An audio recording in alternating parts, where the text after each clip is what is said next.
Good afternoon, everyone, and welcome to the wonderful day of February 9th. Well, did I say good afternoon? Because it's afternoon. I'm trying to get back on track, and right after this I will be switching my shirt to film tomorrow to make it look as if it was in fact filmed tomorrow. Point is, it's wonderful to have you back again.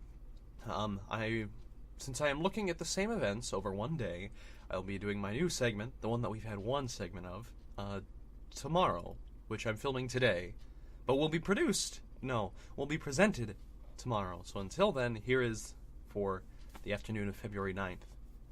Now today, I'm going to talk about something that people who know me will know that I've already talked about a million times, which is following your passions. Yes, I have written like 5 speeches on it. Point is, for me, I've always been very driven by my passions. I'm a very, very touchy-feely kind of get inspired by good songs and movies and then go off and half-finish like 10 projects or something like that kind of person. But it's never something I've regretted. Sure, I've started lots of projects which never ended up working out, but I learned lots of things from each of those. Important things. I now know, theoretically, how one could build a rocket, or how to manufacture a clock from plywood, or heck, I don't know. I once wanted to sing things. I once wanted to play the bass, so I can play the bass kind of now. I once wanted to play the cello. I learned how to improvise on the saxophone, jazz style, just because I wanted to. And you have all these people that will go out there and say, well, I'm not capable of anything. I have no interesting things going on in my life that it's capable for me to do. Well, have you tried? I don't want to be mean. Some people just things don't work out for them. But, you know, if you put the effort into something, you're going to get good at something. But you have to understand beforehand it's going to take lots of effort.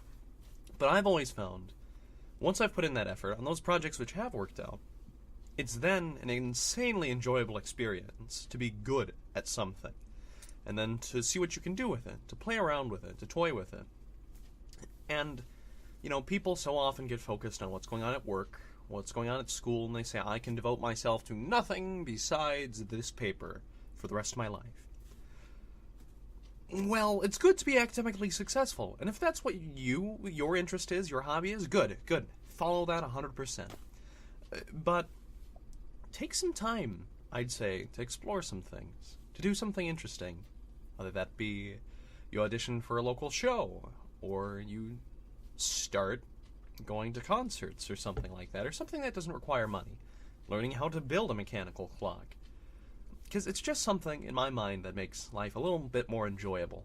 Being able to say, well, I'm completely versed in how to do this particular thing, and I can prove it to you, as I've made one already, or I've done this thing already. It's fun. And, you know, it's interesting.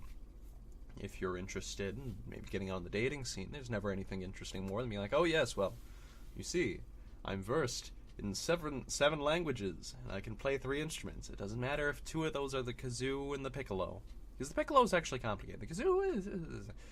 And those languages, all of which are variations of Esperanto or something, that's still crazy cool, and it's something that you're interested in enough to devote that much time into learning it.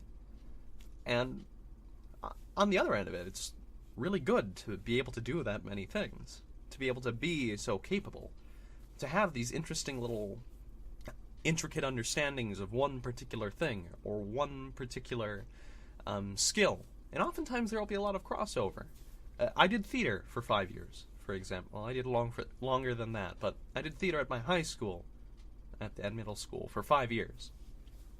And there's so much crossover there with things like speech giving, just customer service, talking to people, period. Being able to present yourself in a typical good manner. And frankly, it was a lot, like I said, it was a lot of fun. It was just fun. Do it. Find something that interests you, something that fascinates you, that might not even fascinate other people. Because, well, if we're just here to work, what's the point? Isn't it a lot easier to be really good at something and to do marvelous things with something you love and you're interested in than it is to constantly break your back? Yeah, I mean, you can do lots of good work. You can certainly be exceedingly productive, even when you're doing something you hate. But isn't it a little bit easier? It's a lot easier to put in the time, I know, in things I love. So try it out. It'd be fun. Anyway, I'll catch you guys tomorrow. I'll actually talk to you immediately after this recording, and I change my shirt. So until then, take care of yourself, find something you love, and I'll see you tomorrow, the 10th. Okay, I'll talk to you later, guys. Oh, also, again, in the description, talk to me, because I love you guys. So, I'll see you later.